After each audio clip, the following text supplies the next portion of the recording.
प्रधानमंत्री नरेंद्र मोदी ने आज दूसरे कार्यकाल का 1 साल पूरा होने पर देश के नाम ऑडियो मैसेज जारी किया है। इस संदेश में पीएम ने सरकार की बड़ी उपलब्धियों का जिक्र किया, साथ ही देश को कोरोना से लड़ने का मैसेज भी दिया। पीएम ने कहा, कोरोना काल में पूरी दुनिया में भारत का कद बढ़ा है और इस संकट काल में सरकार ने हर तबके की पूरी मदद करने की कोशिश की है। प्रधानमंत्री मोदी ने यह भी कहा कि समय की मांग है कि जब हम सभी को अपने पैरों पर खड़े होना होगा। इससे पहले पीएम मोदी ने देश के नाम चिट्ठी भी लिखी थी। सबसे पहले आपको बताते हैं वो 10 बड़ी बातें जो पीएम ने आज अपने संदेश में कही।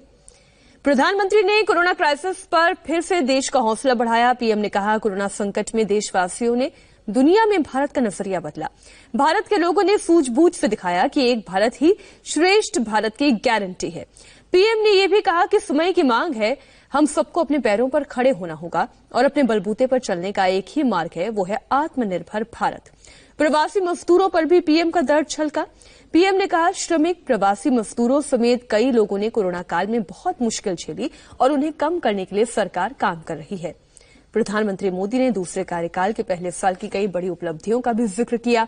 पीएम ने कहा, आज से 1 साल पहले भारतीय लोकतंत्र में एक स्वर्णिम अध्याय जुड़ा था। पीएम ने अनुच्छेद 370, राम मंदिर, 3 तलाक, नागरिकता संशोधन कानून जैसी उपलब्धियों का जिक्र किया। पीएम ने कहा, किसानों, मजदूरों, असंगठित क्षेत्र के श्रमिकों के लिए ऐतिहासिक कदम उठाए गए। उन्हें 60 साल की उम्र के बाद 3,000 रुपए की मासिक पेंशन की सुविधा दी। पीएम ने यह भी कहा कि पहले 5 वर्षों में देश ने व्यवस्थाओं को भ्रष्टाचार के दलदल से निकलते देखा है। प्रधानमंत्री ने अपनी आवाज में एक ऑडियो मैसेज भी जारी किया।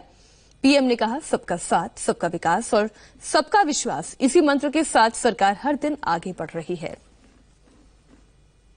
बीते 1 वर्ष में कुछ महत्वपूर्ण निर्णय ज्यादा चर्चा में रहे और इस वजह से इन उपलब्धियों का स्मृति में रहना भी स्वाभाविक है। राष्ट्रीय एकता, अखंडता के लिए आर्टिकल 370 की बात हो, सदियों पुराने संघर्ष के सुखद परिणाम राम मंदिर निर्माण की बात हो, आधुनिक समाज व्यवस्था में रुकावट बना ट्रिपल तलाक हो या फिर भारत की करुणा का प्रतीक नागरिकता संशोधन कानून हो, ये सारी उपलब्धियां आप सभी को स्मरण है। एक के बाद एक हुए इन ऐतिहासिक निर्णयों के बीच अनेक फैसले, अनेक बदलाव ऐसे भी हैं जिन्होंने भारत की विकास यात्रा को नई गति दी है, नए लक्ष्य दिए हैं, लोगों की अपेक्षाओं को पूरा किया है। चीफ ऑफ डिफेंस स्टाफ के पद के गठन ने जहां सेनाओं में समन्वय को बढ़ाया है, वहीं मिशन गगनयान के लिए भी भारत ने अपनी तैयारियां तेज कर दी हैं। इस दौरान गरीबों को, किसानों को, महिलाओं, युवाओं को सशक्त करना हमारी प्राथमिकता रही है। अब पीएम किसान सम्मान निधि के दायरे में देश का प्रत्येक किसान आ चुका है। बीते 1 वर्ष में इस योजना के तहत करीब करीब 10 करोड़ किसानों के खातों में 72,000 करोड़ रुपए से अधिक राशि जमा कराई गई है। हम तेज गति से आगे बढ़ ही रहे थे कि कोरोना वैश्विक महामारी ने भारत को भी घेर लिया। एक और जहां अत्याधुनिक स्वास्थ्य सेवाओं और विशाल अर्थव्यवस्था वाली विश्व की बड़ी बड़ी महाशक्तियां हैं, वहीं दूसरी ओर इतनी बड़ी आबादी और अनेक चुनौतियों से घिरा हमारा भारत है।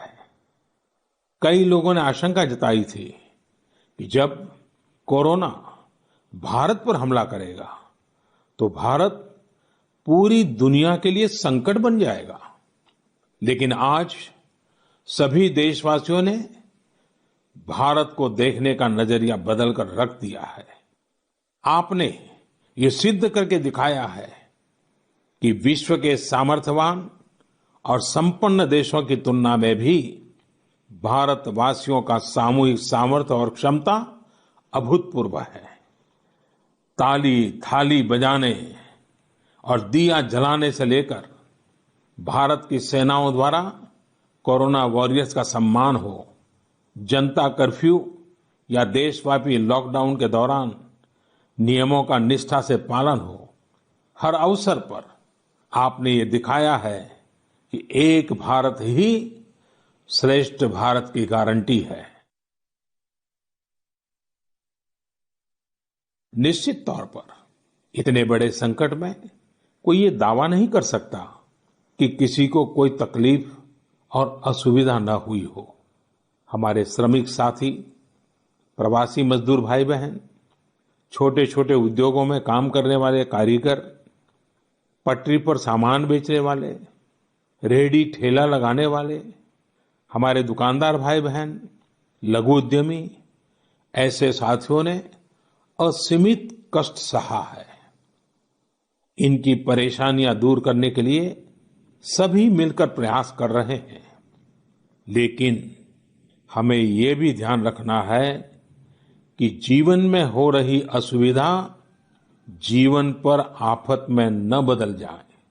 इसके लिए प्रत्येक भारतीय के लिए प्रत्येक दिशा निर्देश का पालन करना बहुत आवश्यक है।